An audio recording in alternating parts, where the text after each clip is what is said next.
Yep. Oh, Hi, everybody. My name is Meredith Oliver.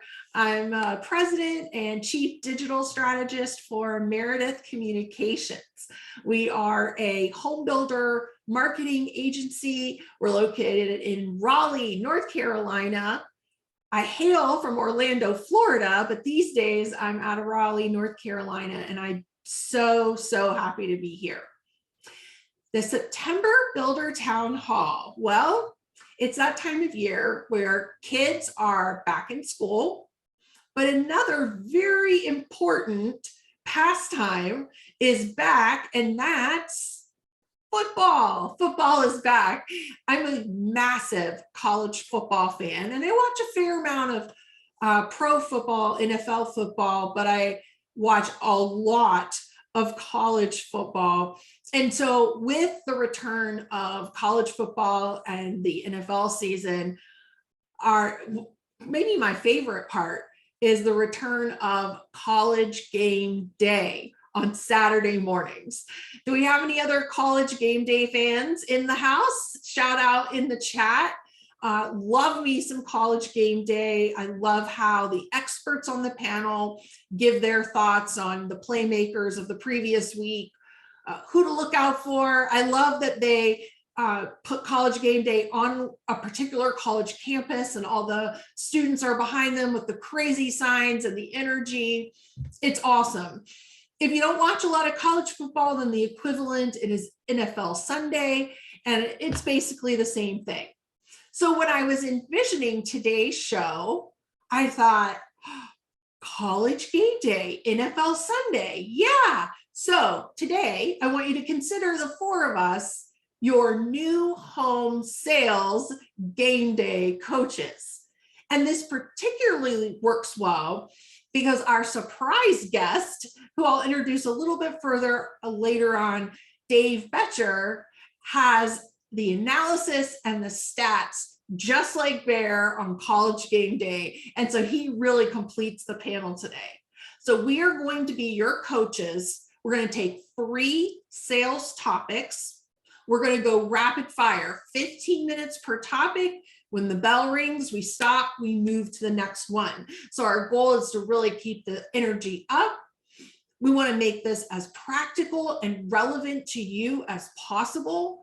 So we are encouraging you to please submit questions, comments, thumbs up, thumbs down. You don't have to agree, you can disagree. That actually might be more interesting.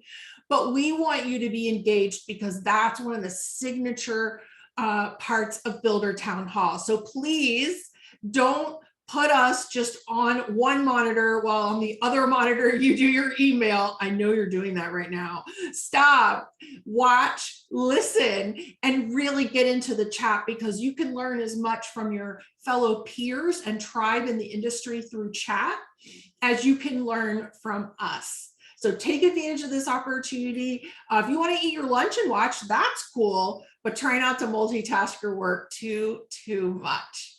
All right, so one of the first things they always do on college game day or NFL Sunday is they recap the previous week's games.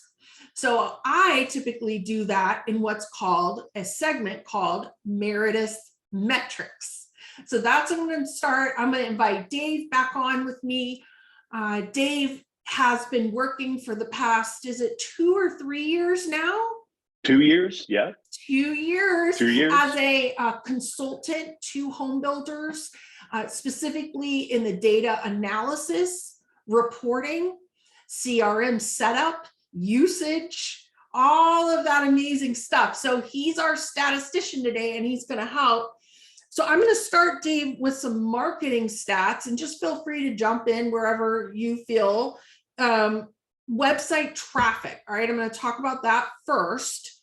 If I go back to the beginning of the summer, June was down 9% from the previous month, May. May is where we really started to feel the cool down.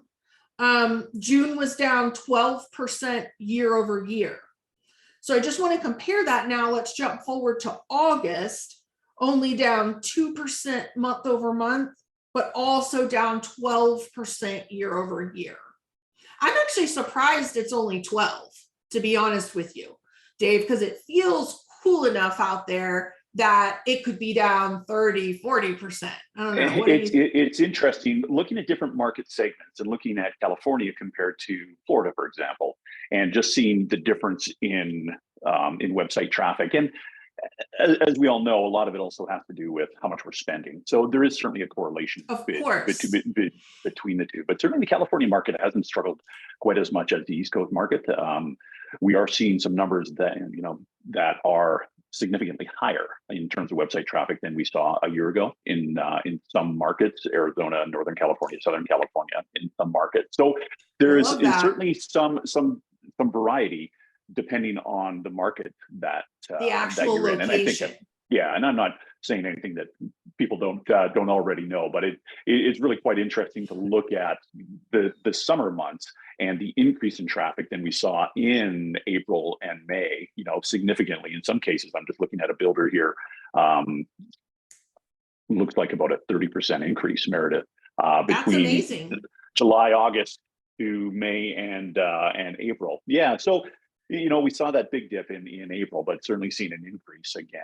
And the specific builder I'm looking at hasn't stopped their spend at all. They haven't pared back at all. In fact, they've been aggressively pursuing new opportunities, new land opportunities, and really hammering and really basing a lot of their success on what their website traffic is right now, as we all should. It has such a, it really has such an Top impact of your on funnel.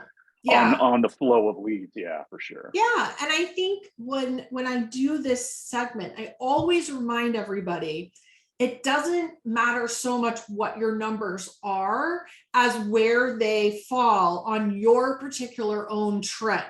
Like but that's the point, is you have to know your own trend. And that's where some of the advanced reporting and dashboards and things you're doing and building out for people is pretty powerful.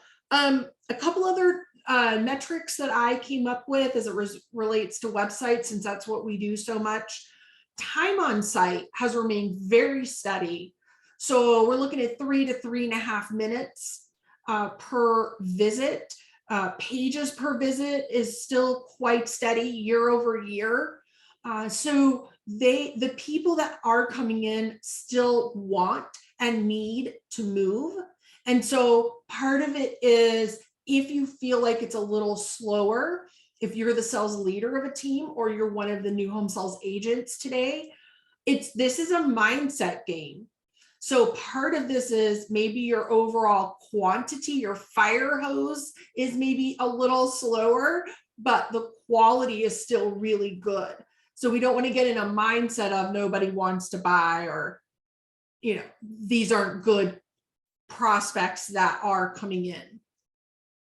Completely agree as well. In fact, sometimes the quality of the lead is actually higher than it was when there was such a high volume of flow that is coming in. And certainly the work effort involved, regardless if they're registering online or even better, they're walking into one of our models, the work effort involved is sometimes a little bit, it just takes a little bit more work and time. We are seeing that the time to sale has been extended compared to what we were looking at in March and April. And that's one of the dynamics which I think we sometimes overlook, is what is the time to sale from the first time that we engage with somebody up until the time that they bought. And that number, Meredith, has so much impact on things like, how do we extend our sales process? If we find that our online buyers are taking 6 months to buy, why do we have a 30-day sales process? And those are kinds of things which I think we need to start thinking about a little bit more, really looking at metrics and then adjusting our process based on what those metrics are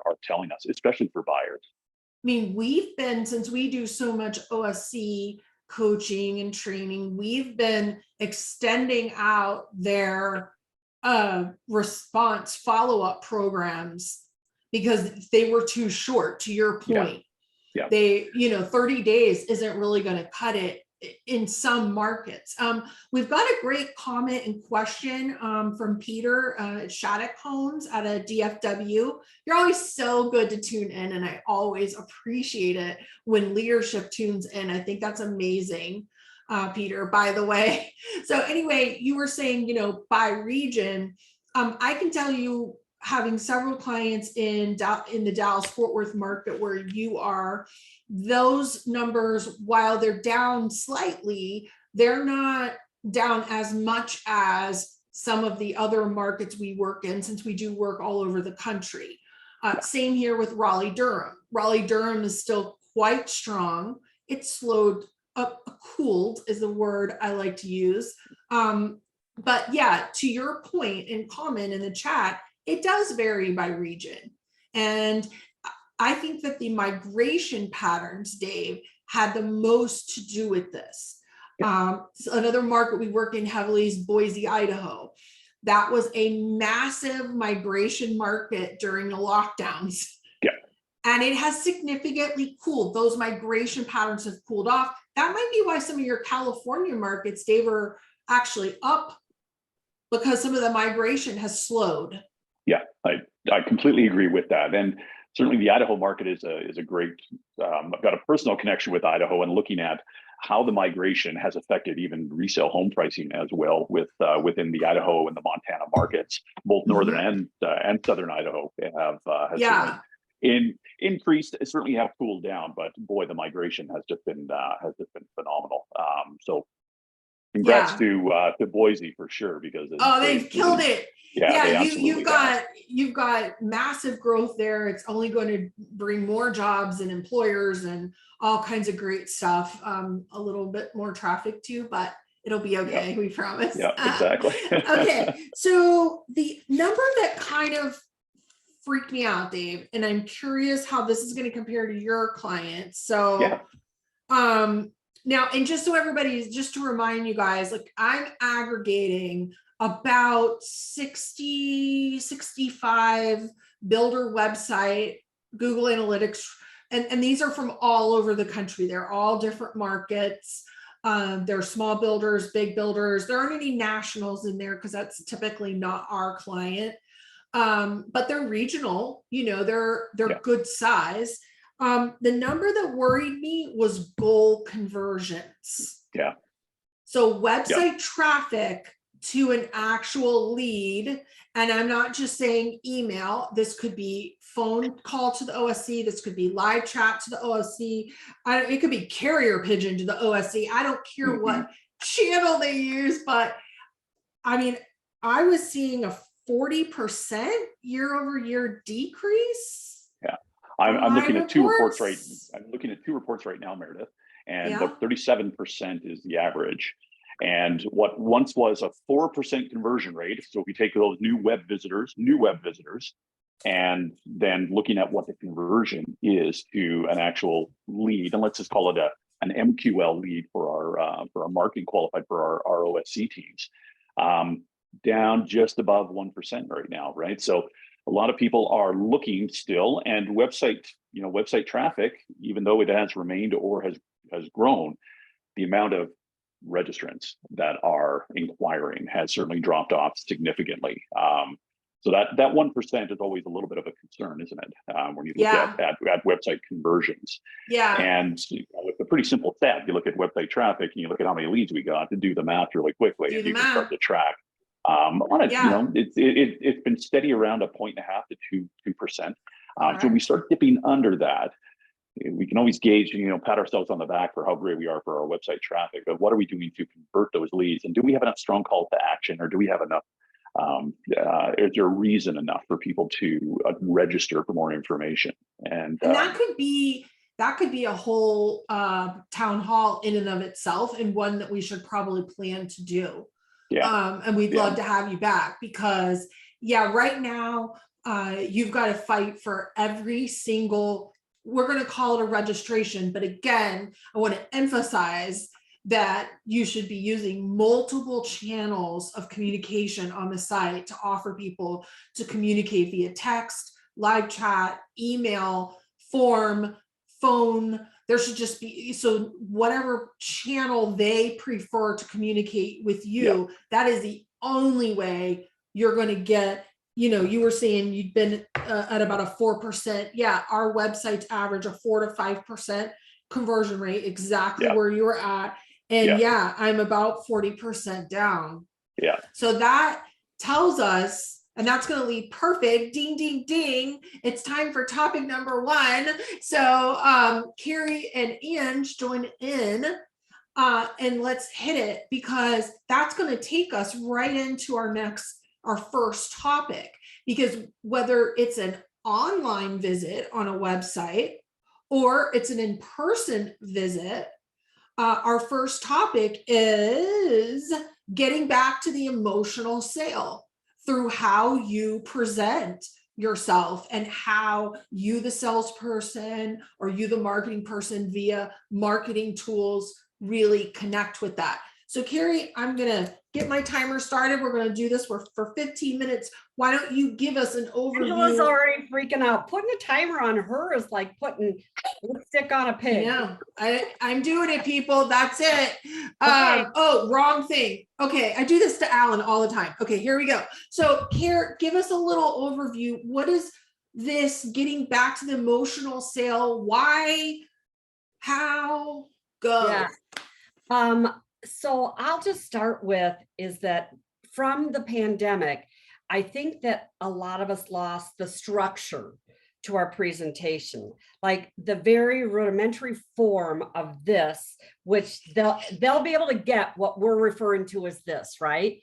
Is there, you need structure, because that's why the people that are calling and chatting and doing all this is they can't figure it out themselves. So when you're kind of talking about the leads are more qualified, Dave, that also is telling us that when you get someone, don't practice on the people. Practice on yourself in your presentations. Yeah. That you understand. And the biggest thing to practice is to have a very heightened of awareness of how are you emotionally connecting to the buyer? How is the buyer emotionally connecting to you and what they're seeing and hearing? So there's all these emotional connectors that need to happen. So I think that's a good place for us to start on their presentation. Is you got to have one. You need to have it practiced, and it should guide people to finding out things that they didn't already know. That's really the key, is that a really true consummate sales professional knows how to have people get their own ahas right in their model, or right on their phone, or right on chat, because their presentation is so strong that people say, I didn't think of that myself. Perfect. Ding, ding. We don't want you to be able to do it by yourself. Yeah. I mean, I've been with the OSCs, we've been working on doing that very thing that, it's hard for them because they don't have body language or facial expressions to work with. They only have email or chat, or maybe the phone is the most ideal. But I've been telling them, look, they've been asking you for appointments, and that has stopped. Yes. You will now ask them for an appointment on site. The equivalent would be you need to ask for a second visit if they're not going to write a contract on the first visit. But you have to earn that right. And that's the thing I always emphasize. You earn it. Yeah, Ange, looks like you want to chime in there. Well, I was just going to say, I mean, it all comes down to building trust, right? And you've got to earn that trust. And using the sports analogy too, because we're a sports talk show today, aren't we? Yes, we are. I mean, professional athletes, in order to prepare for game day, what do they do all week? They practice, right? They practice, and they prepare and practice for game day. So, there's nothing, we can use that same analogy from a sales perspective. It comes down to continually honing in and practicing and getting better. Even the best salesperson can always continue to improve, whether it's the process, whether it's the presentation. Well, I'll tell you, I've never been much of an athlete, as these three sweet people know me well in my personal life, but I've competed in many other, more like on the art side and singing and the creative side. And what they taught me about practice, I had this opera coach for several years. I was seriously hardcore. We would practice one note for an hour, one note. It was ridiculous. She made me stand as I would be standing on stage. It was a full out practice. It was stand in the shoes you're going to wear, like all of it. And I've learned this too in the speaking world and the presentation world. If I'm going to practice my keynote, I practice it standing up. I'll like line up a series of pillows and pretend they're the audience, practice making the eye contact. Like, you got to go full out on practice if you want to get anything out of it. Yeah. I think to your point, both of your points is, I remember that I heard once, and it was from a sports analogy, is it's just not practice, it's perfect practice. Like if you're practicing That's doing what I'm saying. that don't work for you, why would you practice that?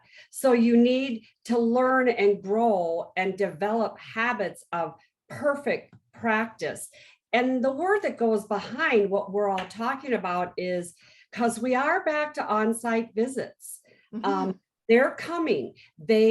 Our OSCs are scheduling appointments and getting them. So while you maybe sat at a desk, now it goes presentation and demonstration, and they go hand in hand. And do you know what you're really presenting? Have you presented it to yourself? Have you presented it to someone else so that you can demonstrate, differentiators and things like that? So I think it's important that we let everybody know that we want you to practice and go back to that, but figure out what you are practicing that's working, because there's some things that aren't working right now. Dave, one of my most scary days when I was in sales was when my boss accompanied me on my calls and wanted to see my process, wanted to see what questions I asked, which will be our next topic. But another part of practicing is doing it with someone to hold you accountable. Video is great for that too. So you can use video, or you can use another person that you trust to give you constructive feedback, but it's not practice unless you get feedback on it. Correct. One of the things you had mentioned, Meredith, about, talking about OSCs and the way that they are communicating. And it's interesting looking at statistics, because many times we have gut feelings and we don't really recognize until we can start to actually look at the numbers. And I tell you, video email has continued to be one of the most effective methods for communication. And the reason that I know this is because we can look at the click-through rates on video emails, comparison to click-through rates. And, when we start talking about emails, open rates don't even matter anymore, just because of the ways that open emails are tracked. Right. So we really look at engagement. And the engagement in many cases are the click-throughs. And when we start to look at the click-throughs on our video emails having a 30%, a 40% click-through rate, every communication should be with, not every. Most communications, if we are really starting to identify how people want to be communicated with and what's most effective and how do we differentiate ourselves, it is through our video email. And I was having a conversation with the sales team last week, and we were talking about BombBomb, okay? And BombBomb runs about $40 a month per user. Yeah, it's cheap. Give or take. And they're saying, well, the company's not going to pay for it. And I guess we have to also start identifying what are the tools that work the best for us, and is it worth $1.25 a day to have a tool that differentiates me so I can sell a home in comparison? So understand that there are tools out there, and just because the company won't necessarily pay for Calendly or they won't pay for BombBomb, it doesn't mean that we can't use it ourselves personally. And I tell you, the BombBomb tool is fantastic. And we've been talking, remember Mike Lyon back in the day talking about BombBomb 10 years ago? Yeah, yes. And there's still such a hesitancy for engagement. So when we talk about practice, the in-person practice is critical, but it's not everybody's best suited, to stare at a camera and follow up. But almost every communication that I have, I don't even respond back to the email in type. I just send a BombBomb video. And number one, they can see my emotion and my passion. And right. They can see, but I think there's also a higher level of trust when you see somebody saying it. So I am so glad that you brought that up while we're on presentation, because when you do it that way, you are presenting something. What I think a lot of people don't understand, like presenting me, talking to you. And so now there's the emotional connection. email has a definite tone to it. And I don't think people really realize how many times someone rereads an email. I just had a whole email rally that's been going on for me in the last couple days. And I got myself ignited to this fever pitch level that it's emotionally connecting the wrong way is what I'm saying. It's emotionally charged. Yeah, that's it. The capital, the apostrophe, just all that. But there's something that's emotional and there's insight into it. And that's one of the key things about being able to give a good presentation is from my insight into what I'm seeing or what I'm healing or what you're liking or what you're not. I believe that, using that intel is so important. I'll third that. Dave seconded, I'll third it. Once I figured out that our clients were hiring me for my insight and not just my data. Yeah. The business quadrupled. Like, it was crazy. Yeah. And I think that's too the differentiation we try to bring to town hall that you might not get in other webinars and podcasts is this analysis and insight. And you just take it for what it is and take what works for your market and your business model and what doesn't. We've got 4 minutes and there's a couple of really important points I wanted, Kerry, for you to hit. Okay. The use of social proof in a presentation. I want you to hit that. And ending with a homework assignment. Okay. I love both of those. Tell me about those. They're really good. So the social proof is people like to buy what other people buy. It isn't that people are afraid to buy right now. It's afraid that they don't know what to buy or how to buy. But if you show me how someone else, like you give me an objection and I can say, you know what, that's valid. And I can tell you that the people that I worked with last week that bought from us, they actually felt that same way. Now, this isn't the old feel, felt, found, but it says things about what other people have felt, what other people say.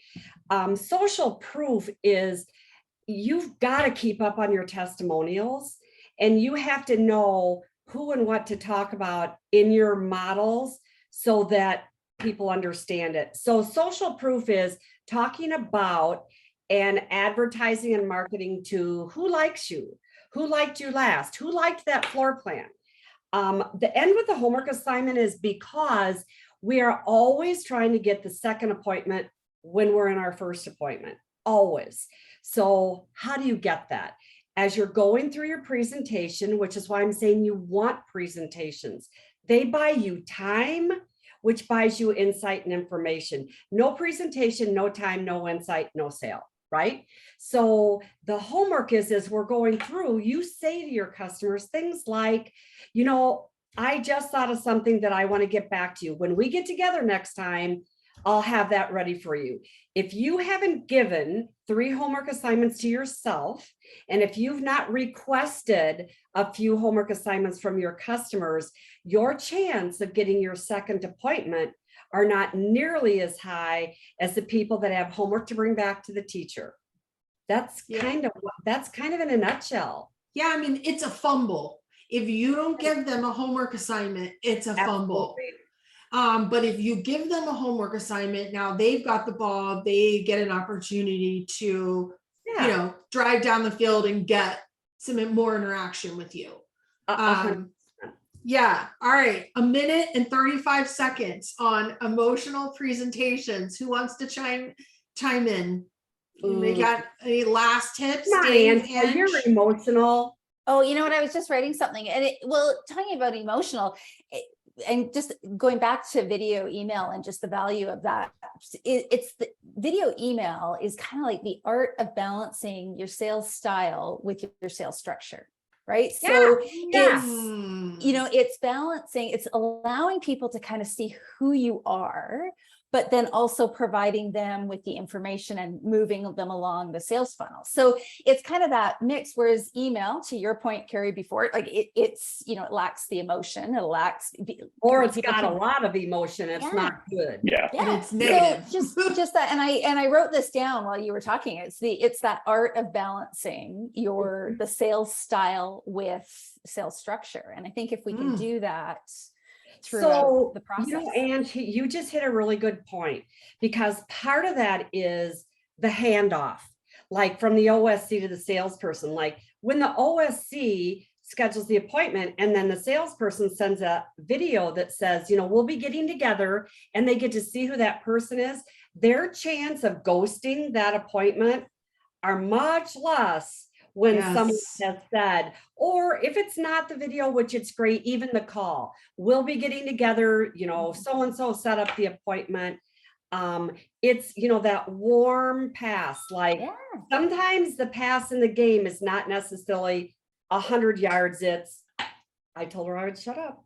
And but there's always a 30-second window after the bell goes off, Kerry. So to that point. All right, Dave gets the last word before we move to the next slide. But you do it. We are seeing, and again, looking at stats, and I am such a proponent of looking at analytics. When we look at stats, I'm looking at the appointments that have been set compared to the appointments that have been completed, and looking at where those numbers are. And in many cases, it's 60%, 70% of the appointments that actually get set, that people show up for, that don't cancel or don't no show. Yeah. And if we can better that, it all leads down to our funnel numbers, right? So if we're completing, you know, if we get a 20% appointment close rate, every appointment, you know, 1 in 5 people that show up for an appointment, if we can just get another, you know, 10% of people actually showing up for their appointments, and we can do that in many cases by using our video and our emotion when we are confirming. In many cases, and we're still seeing this, the experience with the OSC is fantastic. The handoff works, and then it is dead silent from the sales agent. So the consumer gets such a different experience from when they register online and they deal with an OSC up until the point of time where they're handed over to an on-site sales agent, and then it's like nothing. So continuing the conversation, and on that note, I'll end my last word and let's pop on to our next topic. 30 seconds. Why? There we go. All right, 15 minutes. Now we're going to talk about asking questions. Yeah. Because this is another area that really dropped off over the last 2 years, because the buyers were asking you all the questions. They would ask you for the appointment, and then they would come and they go, can you do this? Can I buy it today? Like, they asked you to close. And our salespeople were kind of like, I don't know, maybe I don't want to close you. You know, like this, but this is completely flipped. Part of building an emotional connection is caring enough to ask people about themselves and not doing all of the talking. So Kerry, why don't you kick off this topic about developing questions that matter? Okay. Let's talk about why a question. What does a question even show? Is that it shows your integrity, that you care. It shows your knowledge that you care when you ask great questions, right? So here's what I want to ask everybody is go track the questions that you're asking next week. And I want you to figure out how many of those questions you're asking get you nowhere and get your customer nowhere. In other words, the questions that you ask should advance both you, the salesperson, and the customer further down the sales road. So if you've got questions that they just aren't working, you should not be asking them anymore. Stop. And we tend as salespeople, because y'all know I sit in models, is that all of a sudden I'm like, my God, I just asked that same dang question. So the questions that matter need to be that you're asking a question that's, and I'm going to say open-ended, and you're all going to go, oh, I know what you mean, right? But I just mean, I am seeing questions that kind of sound like a test. And these people are like, I'm done. I don't want to pass your test. Whereas if you ask a question on, what are you thinking and how are you feeling? And like For instance, in the foyer, if you say to someone, I've got a whole bunch of really great things that I want to show you in our model, I don't want you to miss, but what's the most important thing that you came for today? Like, what did you want to see? What did you want to learn? What did you want to hear from me?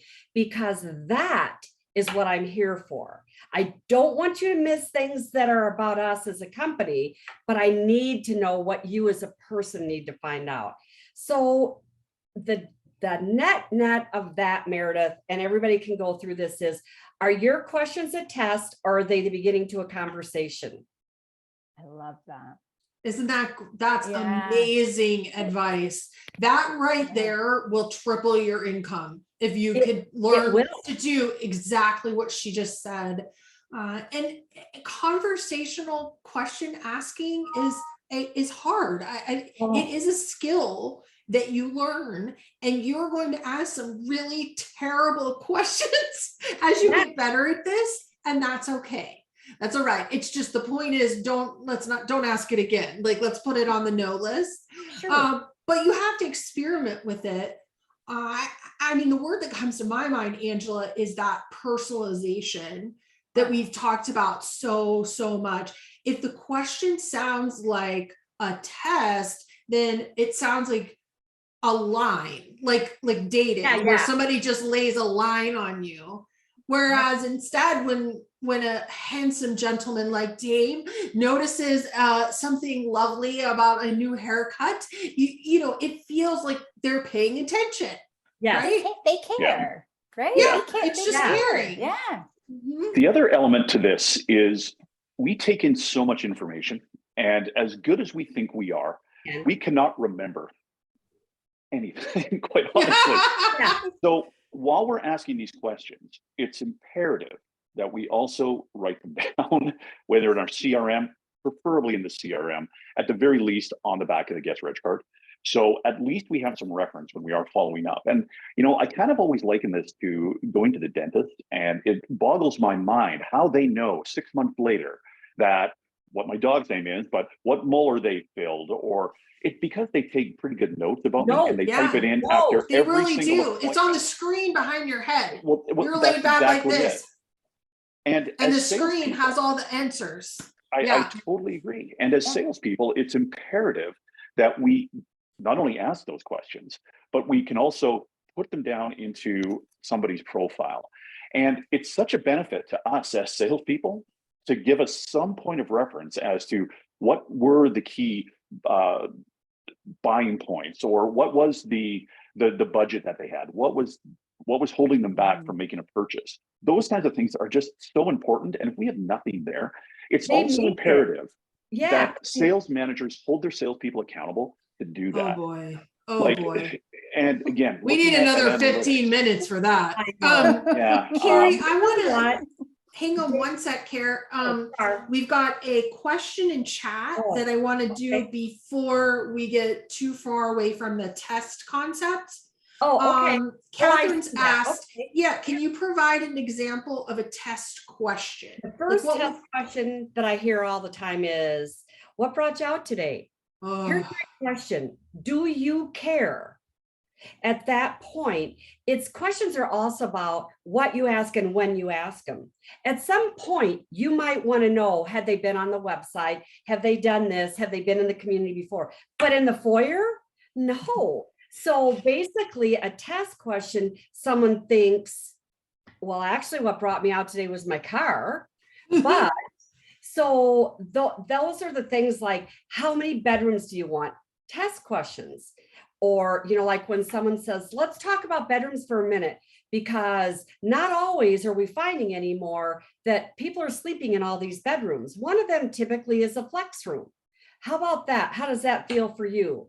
And all of a sudden, someone's like, flex room, office, kids' toys, you know, hobby room. That's a conversation to have now. So tests are things that make them feel like, did I pass or did I fail? Did I find it here by the right means of operation? But Dave, when you and Angela were both talking about that, the personal side of things and like the dentist, people, if you put information in to your CRM from the questions that you asked and the conversations you had. That information that comes out is the key to your next appointment and call, because what 100%. you always need to do when you're starting a conversation is allude to the past. Where were we last time? Because you don't want to always start over all the time. If you do that, and people respect that, they're like, wow, I can't believe you. Who hasn't been in a conversation where someone says something about you and you go, I can't believe you remembered that. That's what I find a really good salesperson. If someone says back to them, wow, you remembered that?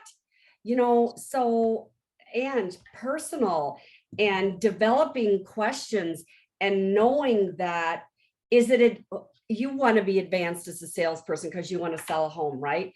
But secondary, are they advancing further? Are you asking questions that make them think about something that they hadn't thought about before? Or something they hadn't heard before? I call it connecting the dots.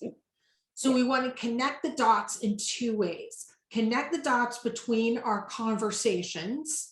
So so it's evident that I remember you. I remember speaking with you. I remember important things about you. Connect the dots, but then also helping them connect the dots of why we're a good builder, why this floor plan's a good fit. Back to the insights, giving insights versus information. There's two kinds of connecting the dots there. Yeah, Ange? Well, I was just going to say, the more you're getting them to talk, and the more information, all of a sudden you're going to get more information than you would have ever imagined. Yeah, for sure. When you're not knowing them, you're gonna learn things. That's where the word counselor comes in and consultant comes in. Yes. If you do not feel like at the end of the day you're drained from being someone's counselor or someone's consultant, you ain't doing it right. Yeah. If you're gonna go rely on bedroom square footage, blah blah blah. It's Dave, is there any kind of data that will correlate, that you can look at a salesperson and you can see that they routinely document in CRM, they routinely reach out and touch and connect dots, and a sales conversion rate kind of a correlation? Yeah, it's really interesting, Meredith, when you say that. And again, one of the things I really like to do, more so now than ever, is I like to look at what the salespeople engagement is. And then I also like to look at, number one, how do they rate the prospect when they first meet somebody? And in so many cases still, I don't feel sales agents are rating prospects effectively. And for the most part, it's because they feel accountable if they make somebody an A prospect, the best prospect, that they're then held accountable to close on that sale, because that's where, as a sales manager walking with me hand by hand, if I've made this person a great prospect, there's that certain accountability to close. So I don't think salespeople rate their prospects all that effectively. But the other thing is the best sales agents have the best techniques for creating those relationships. Typically, if you've got the best technique for creating relationships, you also have the best technique for utilizing the software tools. And it's incredible now how I'm getting approached by my clients and the actual sales agents looking for additional tools. And I think when we start to differentiate ourselves, when somebody says, I'm in a very competitive market still, I don't have the lead flow that I once had, how do I differentiate myself? Using everything that we just talked about is going to differentiate ourselves, but then also being held accountable to when somebody makes a visit. And I'm still seeing this so often. When somebody comes into our model, our OSC has busted their butt to get somebody an appointment for us. The sales agent does nothing with the prospect after they have left our model home. It could be a week, it could be 10 days. And it's imperative. And for anybody who's using Lasso or that's using HubSpot, you can pull this data easily. Make sure that when somebody visits, that we have a process for every salesperson, and that they follow that process with, even if it's just a series of templated messages that go out on day 1, 3, 5, 7, and 15. I don't care, but just have something in place to ensure that experience is extended. Now, if we can be personal and refer to something in our follow-up that relates back to the conversations that we had, whether it was either personal or price points credit scores, whatever the case, whatever I've learned about somebody, if I can refer back to that in our follow-up, that makes me even better. But at the very least, have something in place to ensure that every single person, I don't care who they are, that visits our model, because they're so expensive and they take so much work to get, that we have the appropriate processes in place to ensure, regardless of if our salespeople do it or not, ensure that those leads are being followed. Take it out of the hands of the salespeople to do the follow-up in many cases.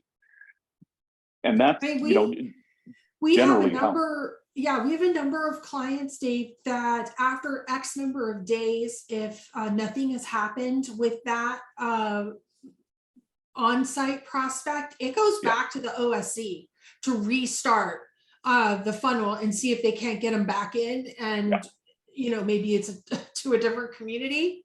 But the timing of how long the follow-up is, the personalization of it, all of that has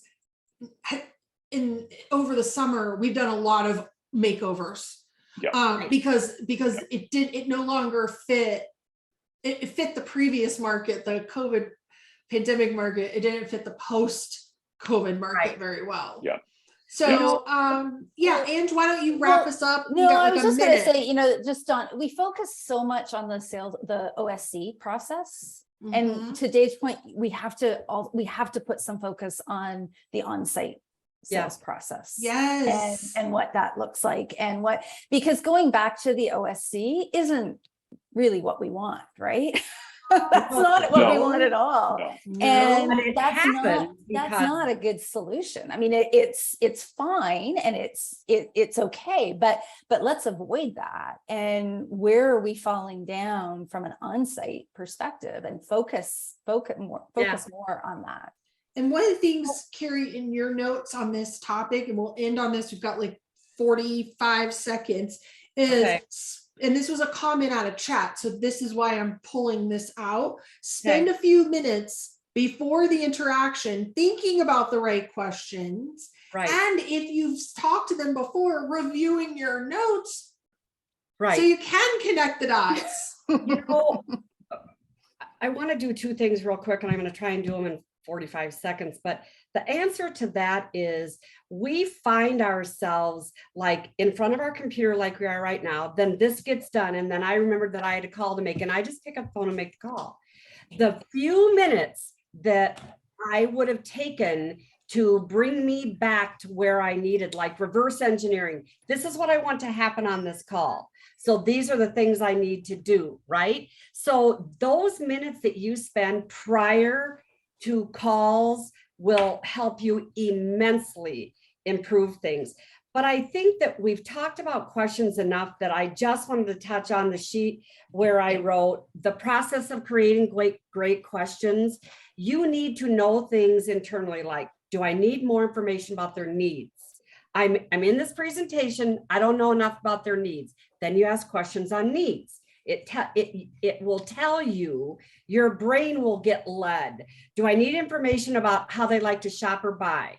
If you have no idea, then it'll get that. Do I need to know what their information is regarding the competition?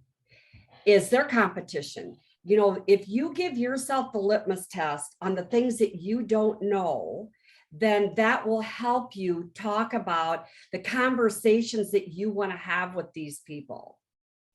Did Fantastic. I get it? You did. You did it. I know, but does Dave want the last word? No, we're moving on. Topic number 3, because we're gonna run just a little bit over as is. So we're gonna finish up on, and we may not even do the full time, but one of the things about town hall that, again, we feel like is different, or something we bring to the table that's a little more unique from other content, is we give you very specific sales skills, sales techniques, stats, metrics, all these things. But we also always, every month, want to give you something of a personal development. The heart stuff. It's just because we are human beings at work, working with other human beings, and our own emotional EQ helps us have a better barometer on their EQ. So for our third topic, and let me get my thing going, we're going to talk about resilience, because this is what you are going to need in spades.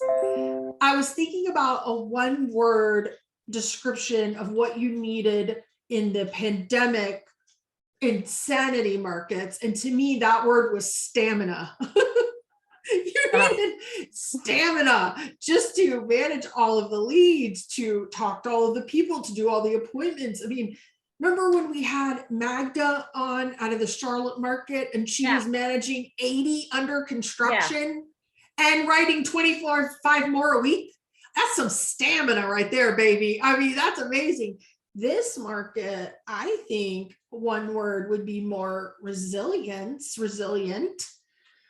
It's going to be able to come back from several no's to get your yes, to not feel defeated when there's delays and things don't quite go as planned. As people hit you with more and more objections, and they're more skeptical and they're not as trusting. So how do you become resilient? Because it is something that I think you have to develop. So that would be my first point, is it is a development. It is a practice that you will have to undergo very strategically and proactively. Now, sometimes life will throw you a curveball, like intractable treatment-resistant migraine that will teach you resilience. But hopefully most of you will not have to undergo such a thing in order to be able to learn how to do it. So I think it's a muscle that you build. And when we're building muscle, we do that through discipline. It is the art of doing something small every single day and having the discipline to do it. Like, I know, Kerry, you walk almost every day at noon. Angela, Dave, you're both big, you run, you do your, it could be a physical thing that you do. Not really my skill set. So it could be something else that you do on a daily basis, but it's something that you do. The best authority on this, the best resource that I know of on this is Make Your Bed.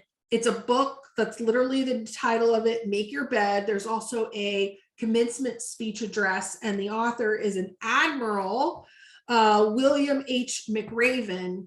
And the idea is what you can learn from a Navy SEAL about building character. Okay, that's the longest link ever, but that's okay. I'm not quite sure why it's like that. I don't know why I did that, but that's okay. It should work, and it is real. But that's it. He makes the point in the book that, like, when you become a Navy SEAL, they teach you all these very advanced things and guns and combat and all this other stuff, but they also teach you to make your flippin' bed every single day and make it very precisely.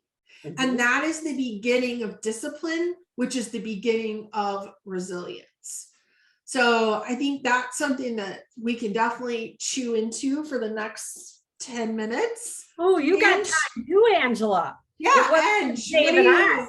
I know. No, exactly. Yeah. So first of all, I shared this article, which I came across and I absolutely love it. So I encourage you to read it. It's about lifestyle experiments. So instead of creating, calling them, I'm going habits, or it is ultimately creating good habits, but it's also, instead of saying, oh, I've got to lose 10 pounds, or I've got to, I want to get up at 5 o'clock every morning, and, make it easy. And if you get up at 8 every morning, getting up at 5 is a huge challenge. It's a huge change, right? So take baby steps and do something that's manageable and experiment. So don't think of yourself as a failure if you get up at 6 instead of 5. Think of yourself as, okay, what happened? Measure your, measure the progress, measure what's working, what isn't. Maybe it's just, you've got to make a slight change to your schedule. You got to go to bed earlier, all those kinds of things. But one of the things I want to kind of step back a little bit, I came across an article and I can't find it, so I'm just going to share 7 C's of resilience. And I loved it because it kind of makes you think, to Meredith's point, it's something that we're constantly evolving, right? And so the 7 C's, and I don't have this memorized, I'm looking at my notes here. The first one is competence. So the skills to deal with whatever situation you're in. Do you feel competent? The second one is confidence, the belief in your abilities. So do you fully believe that you have that skill? The connection, so your sense of belonging. You know what, we're human beings, right? We need to feel connected with our team, with our family, in order for us to have that build resilience. Our character, so are you in touch with your values, and are you practicing your values? Contribution, so we're in a better place, right? Because of you are contributing to your work, you're contributing to your team. How you cope, so stress reduction skills, so that goes back to the lifestyle, right? You have to, the adage on an airplane, right? You put your mask on first and then you help someone else. So how are you, you've got to be healthy first. You've got to practice, a good, managing your time, managing your productivity in order to be a good leader yourself. Control, that's the last one, is, you have control over decisions and actions. So those are I love those 7 C's, and I'll share them somewhere maybe in the Facebook group. That's probably the best place. But so how can we improve in those areas? And then if you flip to that article, looking at some of the things that you can do to kind of experiment, right? And, you want to do it in bite-sized pieces, bite-sized chunks, and you all want to do it's, you don't want to bite off too much, and you've got to kind of you want to make some progress and do one thing at a time, so that you can measure your success. And it just, I think we can also relate it now to our workplace as well. So what are some of the things that you can do to improve from a sales perspective? We've talked about a lot of things, video, email, and sales process, and our practicing presentations. So what are some of those things that we can put in place, and even work within your sales organization as a team? Yeah. To make progress. Did I say progress right? Can you tell I'm Canadian? Progress. We like how you say it either way. Okay, we like there we go. Yeah. But I think, resilience, everyone goes through difficult or challenging times. Everybody's got a story to tell, and it is those times that I think help build the resilience muscle. But don't wait for that, and hopefully you won't have too many of those to deal with. It's something that you can build as you go and just develop a mindful practice of it. Dave, I'm going to let you chime in on this topic. You haven't gotten an opportunity yet, and then we're going to wrap her up. I certainly am in agreement with, and not that you need my validation by any means, but just having the diligence, but also the accountability, and whether it's personal accountability or accountability from management. And sometimes in the sales role, we are somewhat entitled in many cases. I think there needs to be that accountability that still needs to be put into place. So we've talked about a lot of different things today, and implementing just a couple of these. I'm sure a lot of you have already, and that's why you're on this call, because you're very proactive in the way that you're approaching your business. But just a couple of little things that we can do just to change our approach and to tweak it a little bit. We were talking about sales process earlier, and I wonder how many people have changed their processes up from the beginning of the year until now. Is it time? We should always be evaluating what can we be doing better to differentiate ourselves, but also to better the experience for our customer. And that's really what this is all about today, is what is the experience for our customer? We want to sell homes, but we want to create a great sales environment to do that. And by incorporating a lot of these items that we discussed today, it will certainly enhance both our sales as well as our customer experience. Yeah. So as we wrap it up for today, I hope that you've gotten very practical advice you can use. I hope you've gotten some tools to go straight into your toolbox that you can use. And then also a little dose of inspiration, motivation, heartfelt because we, in our work with our clients, each of us, we hear you, we hear what your challenges are, and we see that you are striving to be the best you can. And as your new home sales game day coaches and analysts, it's really an honor, and most importantly, a privilege that we do not take lightly, that you make the time to listen to us ramble on, and hopefully we can be part of your formula of success. All right, we will be back the first Friday in October with a fantastic author of a hot selling book. We're going to go outside the industry. So something I promise you have not heard from any of our industry content providers. So that's going to be exciting. November will be back. We're going to go right back to our big give, where we're talking to builders that are contributing and doing things in their markets to really give back and show that spirit of caring and building community. All right. Thank you guys. Have a great rest of your day. Dave, Kerry, Angela, you are amazing in all ways. You just knock me down every time with your knowledge, your enthusiasm, and you're willing to give. I'm so fortunate to have you guys with me. Okay, thanks. Have a good day. Go get them.